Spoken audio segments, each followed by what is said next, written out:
¿Qué tal? Muy buenas noches. Muchas gracias por sintonizar nuevamente este programa México en el Corazón. Yo, ya lo sabes, soy Abraham Villedas y pues les agradezco que nos acompañen una vez más. Les recuerdo antes de iniciar que se suscriban al canal de YouTube de México en el Corazón, al canal de Hola TV. Les invito también a que activen la campanita de notificaciones para que reciban el aviso cada vez que nosotros subamos un nuevo video. Pues en esta ocasión nos encontramos, como ustedes ya lo pueden observar, a los pies del Museo Nacional de Arte, uno de los grandes edificios que encontramos en la Ciudad de México, insertado en la arquitectura porfiriana de principios del siglo XX. Este edificio, que en su momento fuera creado como una institución propiamente de gobierno porfiriano, pero que al final de cuentas hoy en día lo conocemos como el Museo Nacional de Arte. Pero lo más importante que tenemos en todo este aspecto, pues es propiamente la Plaza Tolsá. Tenemos acá una perspectiva maravillosa de dos grandes elementos creados por el arquitecto valenciano Don Manuel Tolsá. Miramos lo que fuera este Regio Colegio de Minas, el edificio que hoy conocemos como el Palacio de Minería, este lugar que identificarán algunos de ustedes por ser el sitio donde se lleva a cabo la Feria Internacional del Libro del Palacio de Minería. Bueno, este edificio fue elaborado en estilo arquitectónico neoclásico, un estilo que introdujo propiamente a la Nueva España Manuel Tolsá a partir de 1791, cuando él se hizo cargo de la cátedra de escultura en la Academia de San Carlos Borromeo. Él ya había hecho muchos estudios propiamente en el viejo continente. Al final de cuentas pide el trabajo vacante que tenía la Academia de San Carlos Borromeo, le permiten venir hacia acá. Llegó a la Nueva España en 1791 y con él empieza a darse la creación del neoclásico. Dejar de lado ya el barroquismo, esa sobrecarga de ornamentación, y sobre todo también ya dejar de construir edificios a partir de la piedra de Tezontle. Empiezan a pedirse otro tipo de materiales, otro tipo de piedras, otro tipo de tonalidades, pero sobre todo otro tipo completamente distinto de acabados. Vamos a caminar un poco, vamos a tratar de mirar de frente esta fachada del Palacio de Minería.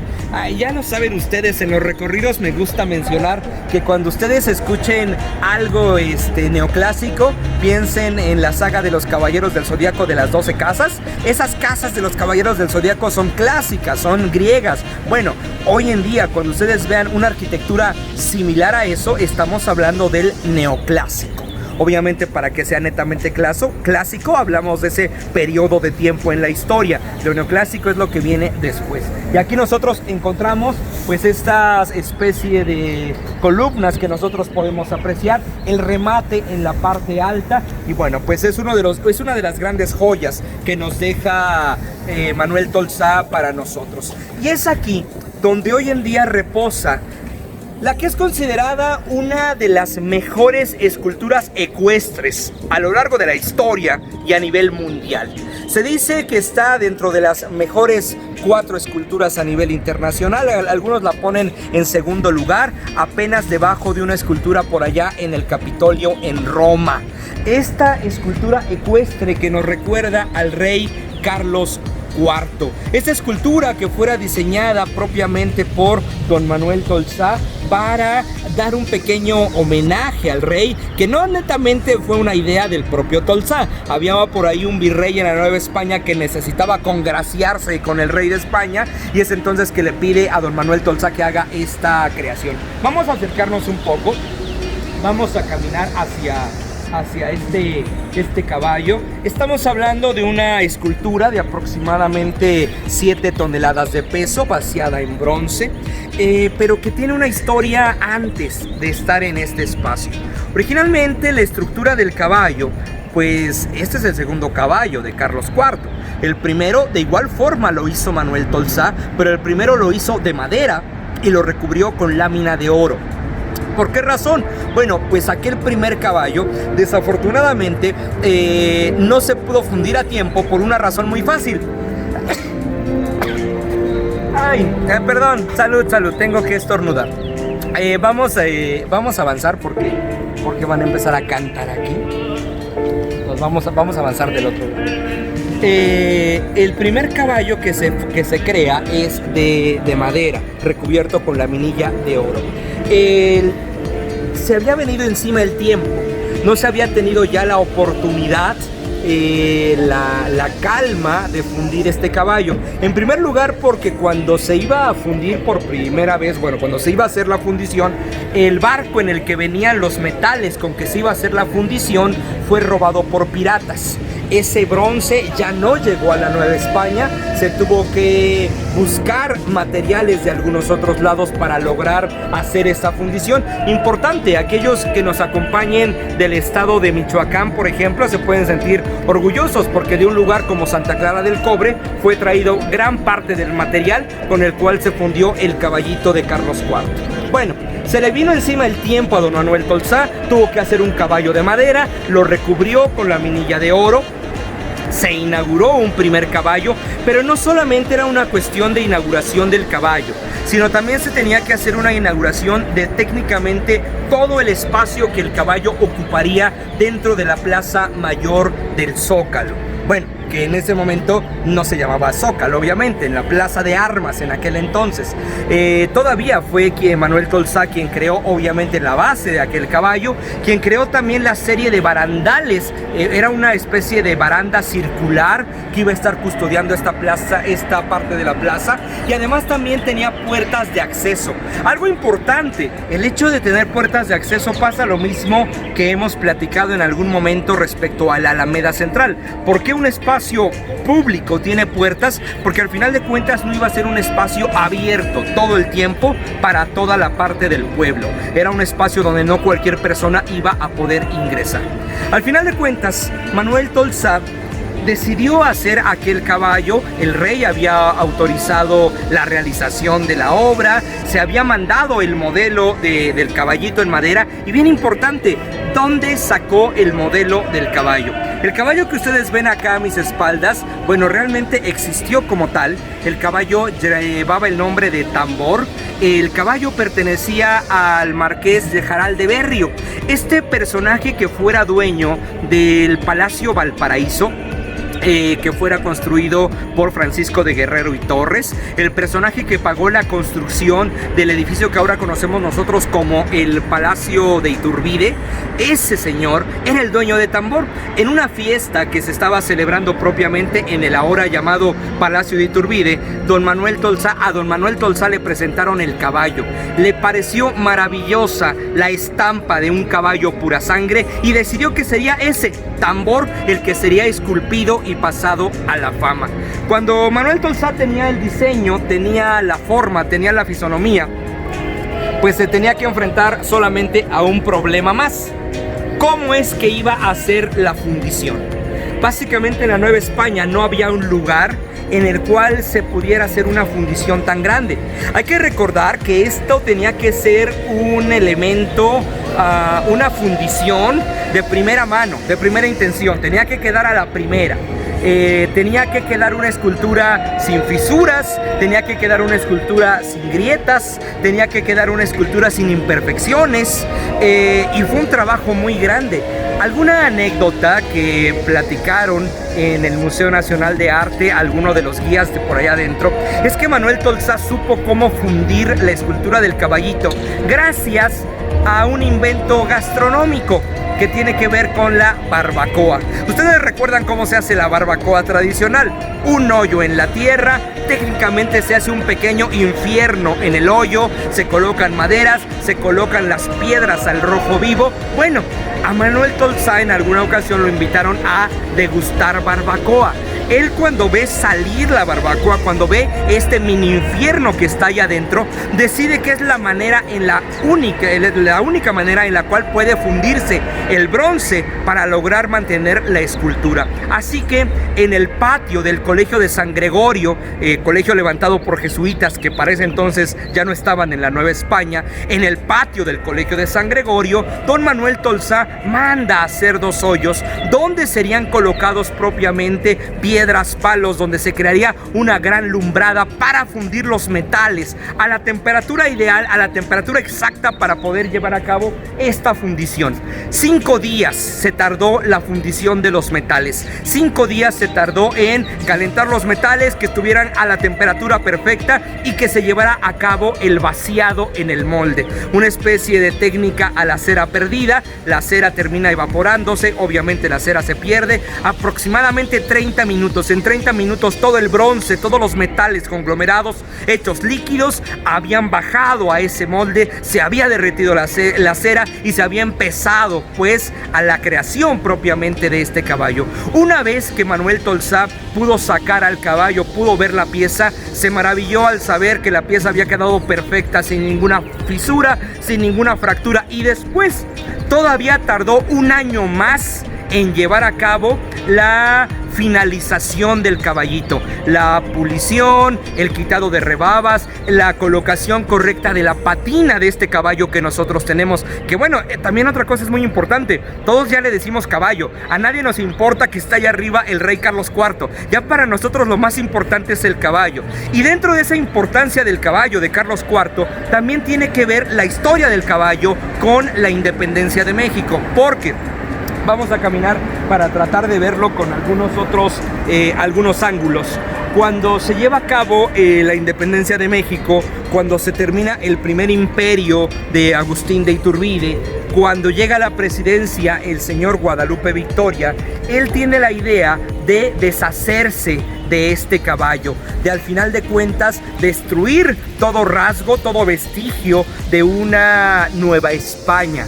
Afortunadamente eso no se llevó a cabo, porque fue el señor Lucas Alamán quien defendió la calidad estética, la calidad artística, la calidad de cultura internacional inclusive de esta escultura que nosotros tenemos. Ustedes recordarán a Lucas Alamán también porque fue un personaje que nos ayudó a rescatar gran parte del archivo nacional, del archivo histórico de México en medio de un incendio que padeció propiamente el Palacio de Gobierno. Bueno, fue Lucas Alamán que nos ayudó a salvar parte de lo que teníamos. Bueno, pues él mismo logra salvar la escultura del caballito porque en su momento Guadalupe Victoria quería que se generaran algunas balas de cañón, algunos cañones y algunos otros elementos a partir de esta escultura. Bueno, el caballo, como decíamos, no fue creado para estar acá. El caballo fue creado para descansar originalmente en la Plaza de Armas. La fundación entonces, en el Colegio de San Gregorio. El propio Manuel Tolsá se enfrentó al problema de cómo desplazar al caballo. Él mismo creó la maquinaria con la cual el caballo fue conducido hasta la Plaza de Armas. Una especie de tanque de guerra, troncos seguidos por una banda, el caballo encima, iban rodando. Básicamente la escultura del caballito, el conjunto escultórico, salió del Colegio de San Gregorio, avanzó sobre la calle del Carmen directamente hasta la Plaza de Armas. Allí estuvo durante mucho tiempo. Después de la independencia es cuando se retira. En algún momento la escultura del caballito estuvo resguardada en la Universidad Nacional, no la Universidad Nacional, la Real y Pontificia Universidad de México, hasta que a final de cuentas se decidiera a sacar esta escultura y fue colocada en el viejo Paseo de Bucareli. Ahí la escultura no estaba sola, ahí la escultura estuvo acompañada por los famosísimos indios verdes, aquellos indios verdes que muchos de ustedes conocieron ya completamente negros, pero que hace apenas unos cuantos años fueron restaurados y fueron colocados hacia los rumbos del Parque del Mestizaje en la delegación, en la alcaldía Gustavo Amadero. La escultura de Carlos IV, la escultura de Manuel Tolsá, la escultura del caballito, estuvo en el Paseo de Bucareli durante algún tiempo, hasta que el presidente de la República, José López Portillo, autorizó que esta escultura fuera traída a este espacio. En aquel entonces el pedestal que estaba por allá había sido creado por don Lorenzo de la Hidalga, un pedestal muy importante. Hay que recordar que don Lorenzo de la Hidalga es uno los más importantes arquitectos que tienen que ver con la parte final del barroquismo en México. Y bueno, pues el propio pedestal también era importante. Al final de cuentas, la escultura del caballito decidió traerse hasta este espacio. Vamos a caminar un poco, vamos a tratar de mirar de frente a este tambor que nos está mirando por acá. Algo que es importante cuando ve uno la escultura del caballo es notar que la silla de montar no tiene estribos. Es algo que muchas veces pasamos por alto en este sentido. Ahora, cuando al final de cuentas el caballito de Tolsá terminó siendo retirado del Paseo de Bucareli, bueno, pues con el paso del tiempo fue colocada en aquel espacio, en aquel sitio, una escultura más conocida con el solo nombre del caballito, pero diseñada por el escultor afamado de nombre Sebastián. Una escultura que hasta cierto punto a muchas personas les parece espantosa, les parece horrorosa, como mucha de la escultura de Sebastián, pero bueno, pues ahí está. Hay gusto para todos artísticamente y eso es lo importante. Aquí a los pies del caballito, bueno, también es un espacio donde en ocasiones se reúnen compañeros concheros a hacer algunas danzas, algunas invocaciones y demás. También acá pueden venir a hacerse la limpia con los compañeros. Ahí está, a hacer sahumados, a llevarse el cuarzo de protección y toda la cosa. Bueno, pues ahí está. Pueden venir hasta este espacio. Pero bueno, quiero invitar aquí a mi compañero Alejandro Romo, porque Alejandro Romo estaba ávido de hablar del caballito y sobre todo hablar de Tolsá. Entonces yo no le quiero negar el gusto y el placer de compartir conmigo las cámaras y los micrófonos. Solamente le voy a pedir que se quite los lentes de mosca que trae. ¿Cómo estás, Alejandro? Muy bien. Bueno, ¿qué, aparte de lo que yo he dicho, palabras más, palabras menos, qué quisieras platicarles tú a nuestros amigos de México en el Corazón de Hola TV sobre este caballito? Bueno, ya les comentaste que es un caballito trotante, que estuvo durante mucho tiempo visitando muchos lugares de aquí de la ciudad. De hecho ya oí que lo mencionaste, que estuvo en el Zócalo durante su juventud temprana, por llamarlo así. Sí. También estuvo en lo que fue la Glorieta de Bucareli, que también lo mencionaba. Sí. Sin embargo, de ahí, pero no fue el segundo lugar donde estuvo la Glorieta de Bucareli. Él estuvo realmente en la Universidad Real y Pontificia de México, cuando todavía se llamaba así. Estuvo durante mucho tiempo ahí acompañado de la Coatlicue. Mientras él ocupaba la plaza central, la Coatlicue estaba encarcelada. Okay. De ahí fue llevado a la parte de Bucareli. De ahí hay una anécdota chistosa que nos hablaba de que en tiempos de Ernesto Uruchurtu, él en una ocasión en la noche se va a ver cómo estaba pasando la reforma, cómo estaban sus gladiolas, cuando de repente escucha una voz que le decía: Uruchurtu, tráeme un caballo nuevo. Uruchurtu empezó a darle vueltas al pedestal del caballo buscando algún borrachito o alguna persona que le haya hablado. No encontró a nadie. Cuando levantó la vista se dio cuenta que don Carlos IV le estaba hablando, pidiéndole un caballo nuevo.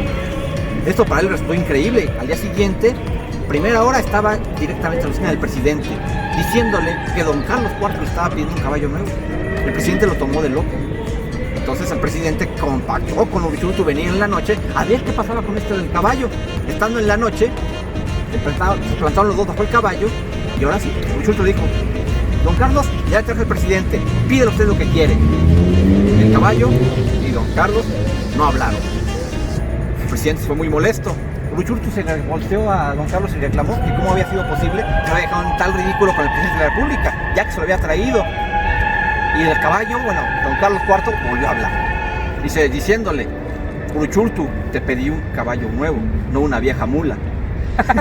Refiriéndose, bueno, obviamente al presidente Adolfo Ruiz Cortines. A Ruiz Cortines. Sí, es una anécdota que se cuenta desde cuestión chusca del caballito.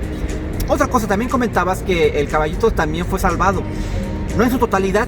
De hecho, el caballito, si se puede apreciar en la parte trasera, en el cuarto derecho. No lo pueden apreciar. No se puede apreciar, pero cuando ustedes puedan venir y puedan verlo, véanlo. Van a ver una especie, bueno, se llama carcaj, es una especie como de puesto de las flechas que usaban los indígenas para tener las flechas. Originalmente tenía el carcaj, tenía un águila y tenía una figura el último de un ídolo o de una deidad mexica, como demostrando que el gobierno de España había acabado con la idolatría y las costumbres de la América precortesiana. El águila fue volada de un martillazo en tiempos como bien comentabas, de Guadalupe Victoria. Sin embargo, afortunadamente ese caballo se salvó. Y también lo tenemos. Y también existe la anécdota que también tú platicas mucho en torno al caballo de Troya. También le llaman el caballo de Troya por una simple y sencilla razón.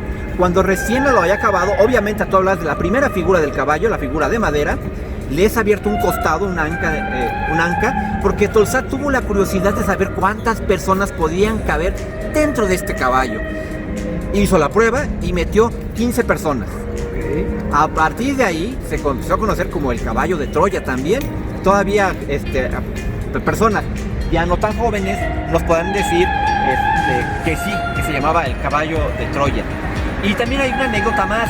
Una anécdota que tiene que ver ya en épocas de la inauguración del caballo, de este caballo en específico, que tiene que ver con doña María Ignacia Rodríguez de Velasco y Osorio, Barba Jiménez, y una retahíla de apellidos para que los apabullamos con los nombres.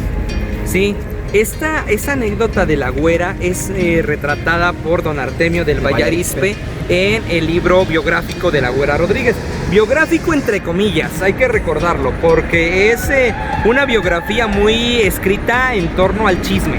Idealizada. Sí. Es una biografía idealizada, es una biografía casi podríamos decir hasta novelada de la güera Rodríguez. Obviamente es muy dichosa de estarse leyendo, es muy rica en cuanto a lo que se dice. Y respecto a lo que platicaba Alejandro, bueno, termina tú de decir. No, esa me gustaría que la contaras tú, me gusta. Bueno, contigo. Está bien.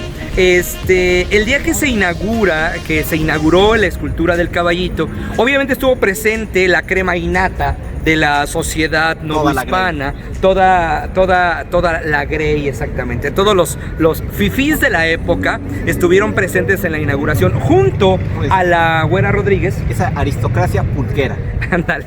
Toda esa aristocracia pulquera, junto a la güera Rodríguez estaba sentado su gran amigo, el barón Alexander von Humboldt. Cuando se inaugura la escultura y todo el mundo aplaude y sale el confeti, truenan cohetes, bueno, no sé si hubo cohetes, pero seguramente sí. Hubo cohetes, la ceremonia, la recordaba hace poco, fue en diciembre de 1803. El 9 de diciembre. Cuando se hace la inauguración del caballo con 30 cañonazos en la Plaza Mayor. Exactamente, sí, porque no hubo cohetes, hubo cañonazos. Se hacen cañonazos como homenaje al virrey y demás. Se hace un gran júbilo y toda la gente aplaude al ver el gran trabajo que había hecho escultóricamente don Manuel Tolsá. Y la güera Rodríguez, junto a von Humboldt, le dice: ¿ya viste que tiene un error el caballo? Humboldt se le queda viendo a la güera, le dice: pero güera, pues el caballo está precioso, el caballo está perfectamente realizado, el caballo no tiene literalmente un pelo fuera de zona. Obviamente Carlos IV está medio feo, pero pues así estaba, no había manera de componerlo. Güera, el caballo está perfectamente bien hecho. Y la güera mira a von Humboldt y le dice: no, el caballo tiene perfectamente simétrico lo que los caballos y los hombres deben tener de forma irregular. Es decir, la güera sabía que los testículos de un caballo, lo mismo que los testículos de un hombre, uno siempre colgaba más abajo que el otro. Y los caballos, no, vaya que sabía la güera de eso, los testículos del caballo están perfectamente asimétricos. Y sí, la güera Rodríguez sabía perfectamente de eso porque ella tenía muchos caballos. Sí, ella había visto muchos caballos y sabía cómo estaban. Entonces, los caballos están perfectamente simétricos. El día que ustedes tengan la oportunidad de venir a caminar por acá a la Plaza Tolsá, que se vengan a meter al Palacio de Minería, que vengan a ver los monolitos que están por allá adentro de Meteoritos, vengan a ver al caballo, pues vengan a verle la simetría imperfecta del caballo. Entonces, pues muchas gracias por ver una vez más el programa de México en el Corazón. Alejandro, muchas gracias por estar acá. Nos seguiremos viendo en los recorridos y demás, ¿no? Sí, claro que sí. Y también estamos con charlas de leyendas los jueves a las 9 de la noche. Les recuerdo, México en el Corazón todos los miércoles a las 8. Denle suscribir al canal, activen la notificación de la campanita, mándenos mensajes, escríbanos, díganos qué quisieran ver, qué quisieran escuchar y pues nos vemos la próxima. Yo soy Abraham Villedas, le agradezco la producción a Oralia, a Lore. Nos vemos la próxima. Buenas noches.